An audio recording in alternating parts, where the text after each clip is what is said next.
పురిటి నొప్పులతో బాధపడుతున్న నిండు గర్భిణిని డోలీలో హాస్పిటల్కు తరలిస్తుండగా మార్గమధ్యంలోనే ఆడబిడ్డకు జన్మనిచ్చింది. అనకాపల్లి జిల్లా రోలుగుంట మండలం ఆర్లకొండ శిఖర లోసంగిలో పీవీటీజీ తెగకు చెందిన 70 కుటుంబాలు ఉన్నాయి. ఈ గ్రామానికి చెందిన గర్భిణికి పురిటి నొప్పులు రావడంతో 4 కిలోమీటర్లు డోలీలో మోసుకొచ్చారు. నొప్పులు అధికమై మార్గమధ్యంలో చెట్టు కిందే పాపకు జన్మనిచ్చింది. తర్వాత ఆమెను బుచ్చింపేట పీహెచ్సీకి తరలించారు.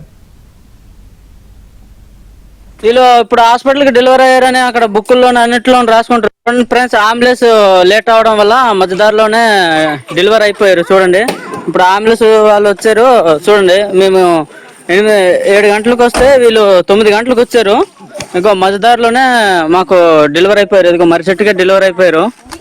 చూడండి, ఇంత ధీమా అనమాట. మాకు రోడ్డు పరిస్థితి బాగాలేదు కానీ ఇంత ధీమాగా చేశారు. ఇప్పుడు వచ్చారు చూడండి, వీళ్ళు ఇప్పుడు హాస్పిటల్కి డెలివరీ అయ్యారని